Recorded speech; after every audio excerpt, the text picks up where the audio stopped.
Hai, selamat datang di channel 321 Mulai. Channel ini akan memberikan ringkasan setiap chapter dari buku yang telah dibaca. Video kali ini adalah ringkasan chapter ketiga buku David dan Goliath dari Malcolm Gladwell. Jika kamu belum menonton video chapter sebelumnya, kamu bisa lihat link videonya di deskripsi di bawah ini. Tanpa banyak bicara lagi, langsung saja.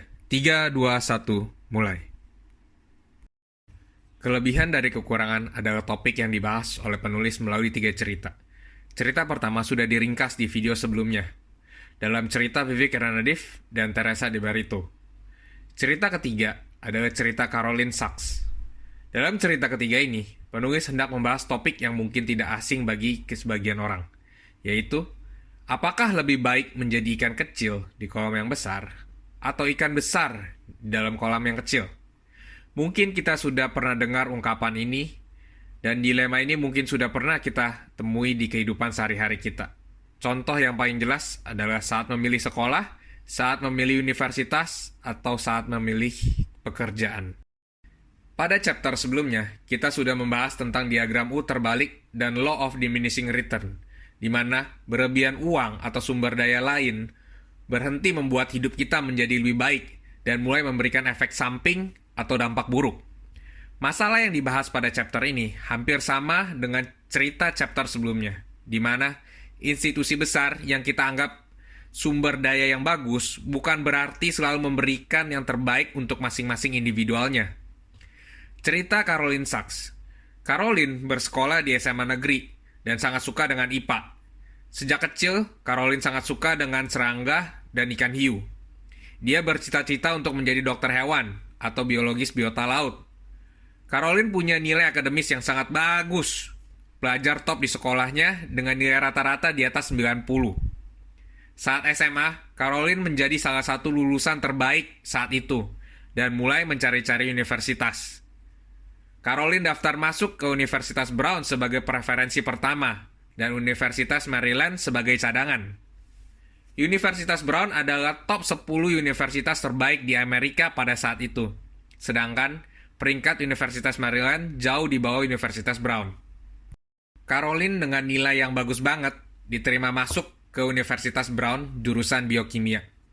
Caroline senang banget karena dia bisa masuk ke universitas top dengan jurusan yang ia cintai. Caroline juga sadar kalau pelajaran di Universitas Brown bakalan lebih susah. Murid-muridnya juga pasti lebih kompetitif. Dan dia siap kalau harus belajar lebih keras lagi. Ketika berjalan 2 semester, nilai Caroline nggak terlalu bagus. Dia mulai berpikir untuk mengurangi mata pelajaran kuliah per semesternya dan mengurangi kegiatan ekstrakurikulernya.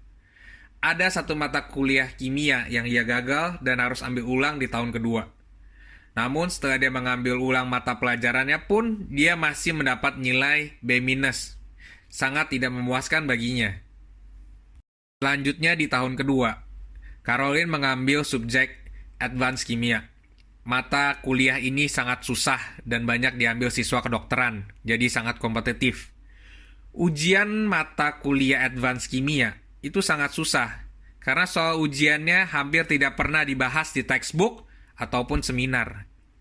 Hasil ujian tengah semesternya hanya pas-pasan aja. Dan saat tanya jawab di kelas, siswa pintar bisa menjawab pastinya. Ada beberapa siswa yang bisa menyesuaikan, tetapi Caroline merasa tidak bisa menyesuaikan. Saat ujian akhir semester, Caroline bergadang untuk belajar. Dan saat itulah dia merasa tertekan dan depresi, karena takut kalau dia bakalan gagal lagi.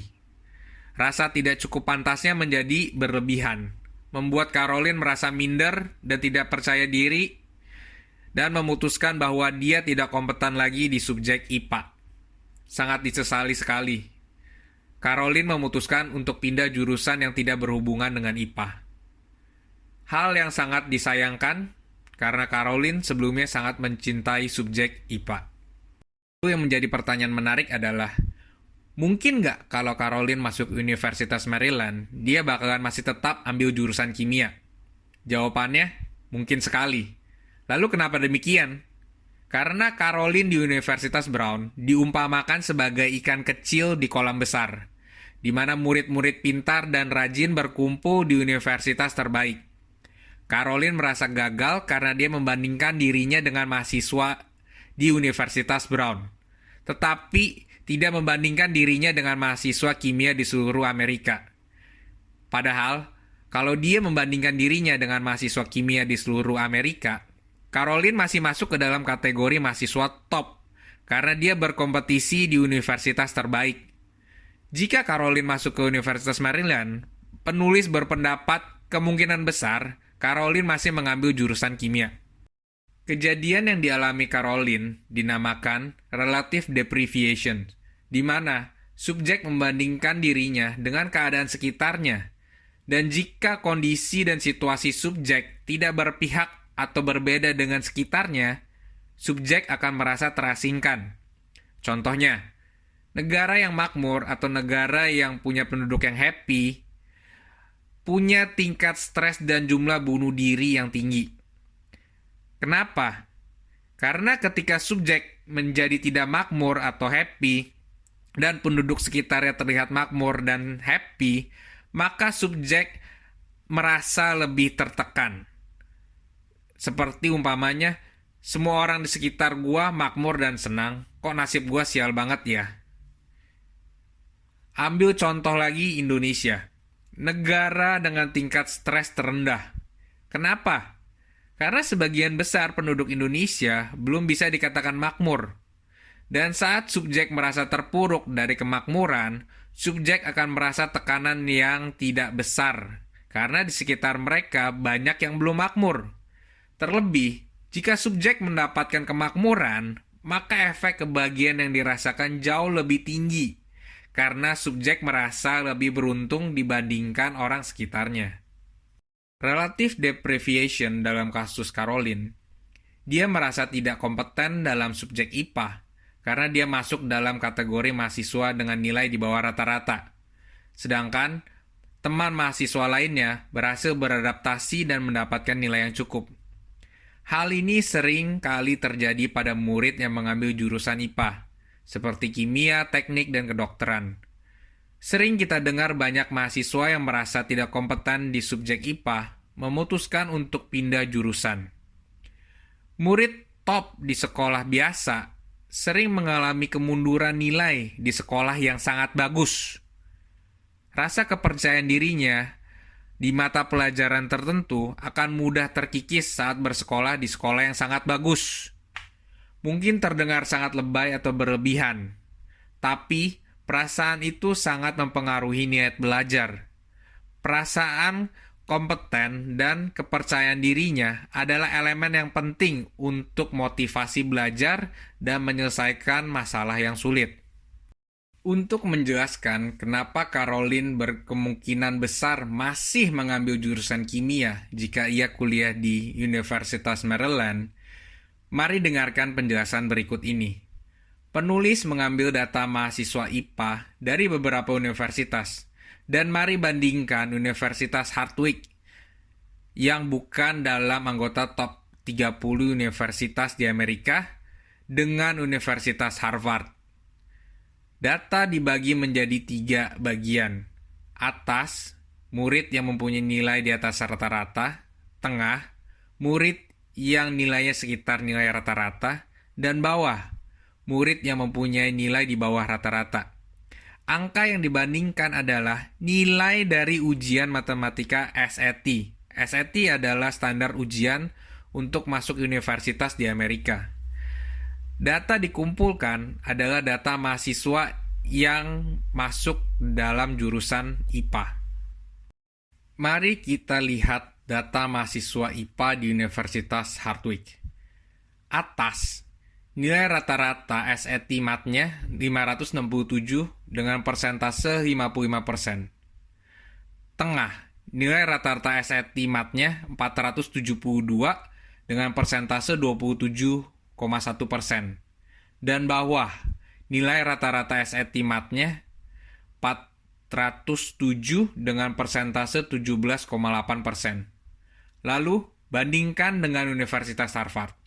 Atas, nilai rata-rata SAT Math-nya 753 dengan persentase 53,4%. Tengah, nilai rata-rata SAT Math-nya 647 dengan persentase 31%. dan bawah dengan nilai rata-rata SAT Math-nya 581 dengan persentase 15,4%. Perhatikan siswa Harvard dengan nilai SAT Matematika di grup bawah. Nilainya lebih tinggi dibandingkan nilai SAT Matematika di grup atasnya Universitas Hardwick. Jadi, jika kepintaran menjadi nilai untuk mendapatkan gelar sarjana di IPA, sudah pasti semua mahasiswa Harvard bisa mendapatkan gelar sarjana di IPA. Tetapi nyatanya, dropout di grup bawah Universitas Hardwick dan Harvard hampir sama di 17% dan 15%. Jika mahasiswa grup bawah Harvard memilih untuk masuk Universitas Hardwick, sudah pasti mereka bisa dapat gelar sarjana di IPA. Mungkin juga Caroline juga bisa mendapatkan gelar sarjana kimia jika dia memilih belajar di Universitas Maryland. Mungkin ada sebagian orang yang akan berargumen bahwa lulusan top universitas mempunyai keuntungan sendiri dibanding universitas biasa. Terutama saat melamar pekerjaan, bagian HRD perusahaan pasti memprioritaskan lulusan top universitas. Hal ini nggak dibantah, karena lulusan top universitas mempunyai keuntungan yang tidak bisa didapatkan dari universitas biasa. Akan tetapi, research yang ditemui penulis menemukan bahwa tingkat produktivitas dari mahasiswa terbaik di universitas biasa lebih baik dibandingkan dengan produktivitas dari mahasiswa biasa di universitas terbaik. Karena ada data penelitian yang sangat kompleks, jadi penjelasan data penelitian kami lewatkan. Kamu bisa membaca bukunya sendiri untuk lebih detailnya. Jadi, untuk HRD, apakah lebih baik mempekerjakan karyawan dengan lulusan terbaik di universitas biasa atau mempekerjakan karyawan dengan lulusan biasa dari universitas terbaik? Jawabannya adalah karyawan dengan lulusan terbaik dari universitas biasa. Kenapa? Karena penelitian menemukan bahwa ada kemungkinan lebih besar mereka lebih produktif bekerja dibanding mereka dengan lulusan biasa dari universitas terbaik. Kesimpulan yang bisa kita ambil dari cerita Caroline Sachs adalah banyak dari kita yang berpikir bahwa masuk ke universitas terbaik atau bekerja di perusahaan besar akan lebih menguntungkan.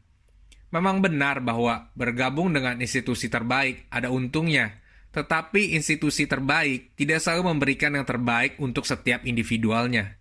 Dalam cerita ini, demi untuk menjadi bagian dari Universitas Brown, Caroline harus meninggalkan mimpinya untuk lulus dengan kejuruan IPA dan menjadi biologis biota laut. Sangat disayangkan bahwa yang menurut kita terbaik tidak selalu memberikan kita yang terbaik, malah bisa menjadi tolak balik untuk kita. Jika Caroline memutuskan untuk masuk ke Universitas Maryland, ada kemungkinan besar bahwa dia bisa mewujudkan mimpinya. Untuk disclaimer, video ini dibuat untuk merangkum intisarinya aja. Beberapa detail harus kita lewati dan sesuaikan untuk keperluan penjelasan yang singkat dan padat dalam video ini. Kita sangat menyarankan untuk membeli buku aslinya di toko buku kesayangan Anda dan membaca sendiri bukunya untuk lebih detailnya. Maka kita tutup cerita Caroline Sachs, chapter ketiga dari buku David dan Goliath. Kita akan membahas lanjutan buku David dan Goliath di video berikutnya. Untuk melihat video chapter lainnya, langsung saja lihat linknya di deskripsi video ini. Jika Anda suka dan merasa video ini bermanfaat, langsung saja like, share, komen, dan subscribe. Dengan mengklik tombol like untuk video ini, Anda membantu algoritma YouTube sehingga video ini mudah ditemukan orang lain. Sampai jumpa di chapter berikutnya. 3, 2, 1, selesai.